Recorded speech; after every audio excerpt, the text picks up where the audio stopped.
여러분, 오늘은 특별한 사람의 이야기를 들려드릴게요. 이 사람은 우리보다 약 4,000년 전에 살았던 사람인데 지금까지도 전 세계 수십억 명의 사람들이 믿음의 아버지라고 부르는 분이에요. 바로 아브라함입니다. 아브라함이 살던 시대는 지금과는 정말 달랐어요. 높은 건물도, 자동차도, 핸드폰도 없었죠. 사람들은 양과 염소를 기르며 살았고 한 곳에 정착하기보다는 물과 풀이 있는 곳을 찾아 이동하며 살았답니다. 그런데 이 평범해 보이는 한 사람을 통해 하나님께서는 인류 전체를 향한 놀라운 계획을 시작하셨어요. 어떤 계획일까요? 함께 알아보시죠. 아브라함의 원래 이름은 아브람이었어요. 그는 갈대아 우르라는 도시에서 태어났습니다. 우르는 당시 매우 발달한 문명 도시였어요.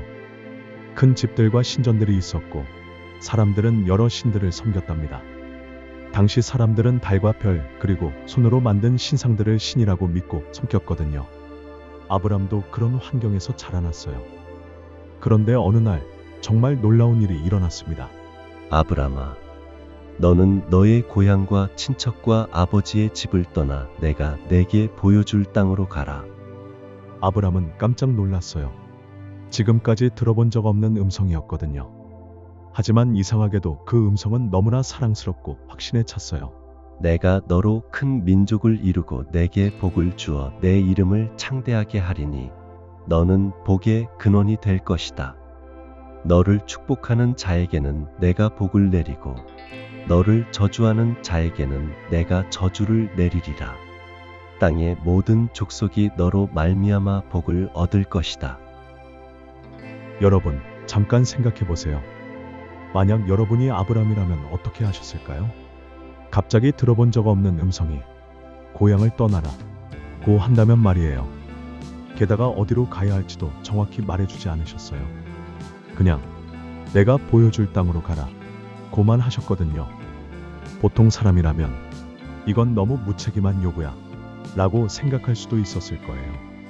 하지만 아브람은 달랐어요. 성경은 이렇게 기록하고 있어요. 아브람이 여호와의 말씀을 따라갔더라. 이것이 바로 믿음이에요. 모든 것을 다 알지 못해도 하나님을 신뢰하고 따라가는 것 말이에요. 아브람은 75세였어요. 요즘으로 치면 은퇴할 나이죠. 하지만 그는 용기를 내어 모든 것을 뒤로하고 떠났습니다. 아내 사레, 조카 롯, 그리고 많은 종들과 가축들을 데리고 말이에요. 하란에서 시작된 그들의 여행은 쉽지 않았어요. 사막을 지나고 산을 넘고 강을 건너야 했거든요. 하지만 하나님께서 그들과 함께 하셨어요. 드디어 가나안 땅에 도착했을 때 아브람은 너무 감격했어요. 이곳이 하나님이 약속하신 땅이구나. 아브람은 바로 그곳에서 하나님께 제단을 쌓고 감사의 기도를 드렸어요. 내가 이 땅을 내 후손에게 주리라. 하지만 한 가지 문제가 있었어요. 아브람과 사레에게는 아직 아이가 없었거든요. 후손에게 주겠다 고 하시는데 정작 후손이 없었던 거예요. 게다가 두 사람 모두 나이가 많아서 아이를 가질 수 있을 것 같지도 않았고요. 그런데 더 큰 시험이 기다리고 있었어요. 가나안 땅에 큰 기근이 들었거든요.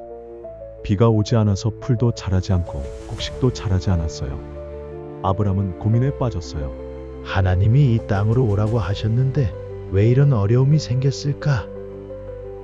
결국 아브람은 가족들을 데리고 이집트로 내려갔어요. 이집트는 나일 강이 있어서 기근이 심하지 않았거든요. 이집트에서 아브람은 실수를 했어요. 아내 사레가 너무 아름다워서 이집트 사람들이 자신을 죽이고 사레를 빼앗을까 봐 두려워한 거예요. 그래서 사레를 누이라고 거짓말을 했어요. 결국 사레는 이집트 왕 바로의 궁으로 들어가게 되었어요. 하지만 하나님께서 개입하셨어요. 바로의 집에 재앙이 내렸고 바로는 진실을 알게 되었어요. 당신이 왜 나를 속였소?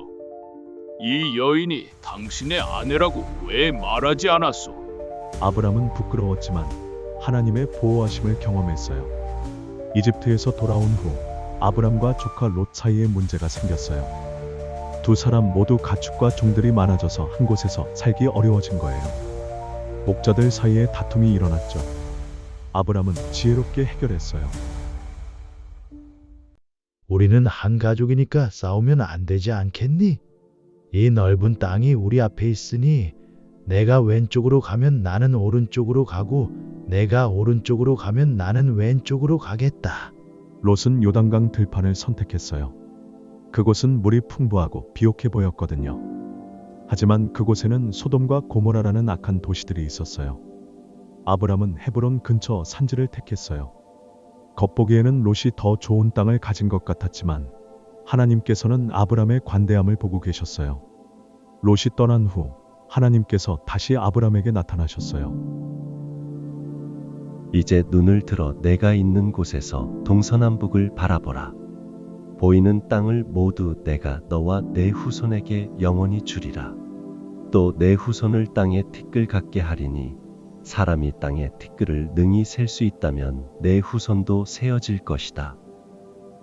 하지만 아브람에게는 여전히 의문이 있었어요. 그는 하나님께 솔직하게 물어봤어요. 주 여호와여, 무엇을 내게 주시려 하나이까? 나는 무자하니 제 후손은 어떻게 생긴다는 말씀인지요? 하나님께서는 아브람의 솔직한 질문을 좋아하셨어요. 그래서 더욱 구체적으로 약속해 주셨어요. 하늘을 우러러 무뼈를 셀 수 있나 보라. 내 후손이 이와 같으리라. 그날 밤 하나님께서는 아브람과 특별한 언약을 맺으셨어요. 고대 근동 지방의 관습에 따라 동물들을 반으로 나누고 그 사이로 지나가며 맹세하는 의식이었어요. 그런데 놀라운 일이 일어났어요. 아브람이 지나가는 것이 아니라 하나님 자신이 연기나는 화로와 타는 횃불의 모습으로 그 사이를 지나가신 거예요. 이것은 하나님께서 일방적으로 약속을 지키시겠다는 뜻이었어요. 아브람이 완벽하지 않아도 실수를 해도 하나님께서는 신실하게 약속을 지키시겠다는 거였죠. 시간이 흘렀지만 사레는 여전히 아이를 갖지 못했어요. 사레는 마음이 조급해졌어요. 그래서 자신의 여종 하갈을 아브람에게 주어 아이를 낳게 했어요. 그렇게 해서 이스마엘이 태어났어요. 하지만 이것은 하나님의 계획이 아니었어요. 하나님께서는 사레 자신이 낳을 아들을 통해 약속을 이루시려고 했거든요. 아브람이 99세가 되었을 때 하나님께서 다시 나타나셨어요. 이번에는 정말 특별한 약속을 주셨어요. 나는 전능한 하나님이다. 내 이름을 아브람이라 하지 말고 아브라함이라 하라. 내가 너로 많은 민족의 아버지가 되게 하리라. 또한 내 아내 사레의 이름도 사레라 하지 말고 사라라 하라. 내가 그에게 복을 주어 그로 말미암아 내게 아들을 주리라. 아브라함은 깜짝 놀라서 웃었어요. 자신은 100세, 사라는 90세인데 어떻게 아이를 가질 수 있다는 말인가요? 내 아내 사라가 정말로 내게 아들을 낳을 것이다. 너는 그 이름을 이삭이라 하라. 정말로 하나님의 말씀대로 사라가 임신했어요. 마을 사람들은 믿을 수 없어 했어요. 90세 할머니가 임신하다니. 이삭이 태어났을 때 아브라함과 사라는 너무나 기뻤어요. 사라는 이렇게 말했어요. 하나님이 나를 웃게 하셨도다. 듣는 자가 다 나와 함께 웃으리로다. 이삭의 이름은 웃음이라는 뜻이에요. 불가능해 보이는 일을 가능하게 하신 하나님을 향한 기쁜 웃음이었어요. 하지만 이것으로 끝이 아니었어요. 하나님께서는 아브라함의 믿음을 한 번 더 시험하려고 하셨어요. 그것도 상상할 수 없을 정도로 어려운 시험을 말이에요. 이삭이 자라서 청년이 되었을 때 하나님께서 아브라함을 부르셨어요. 아브라함아, 내가 여기 있나이다. 내 아들 내 사랑하는 독자 이삭을 데리고 모리아 땅으로 가서 내가 내게 일러준 한 산에서 그를 번제로 드리라. 아브라함은 충격을 받았어요. 이삭은 약속의 아들이에요. 하나님께서 직접 주신 기적의 아들이고 모든 약속이 이 아들을 통해 이루어질 거라고 하셨는데, 그런데 그 아들을 제물로 바치라고 하시다니. 그날 밤 아브라함은 잠을 이루지 못했을 거예요. 하지만 새벽이 되자 아브라함은 결심했어요. 하나님을 신뢰하기로 한 거예요.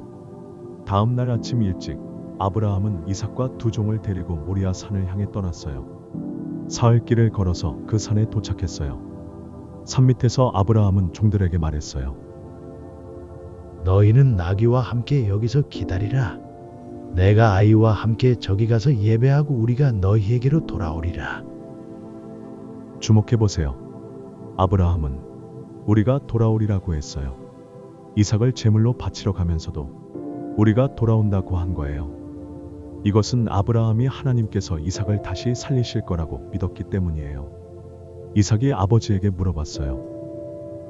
아버지요, 불과 나무는 있거니와 번제할 어린 양은 어디 있나이까?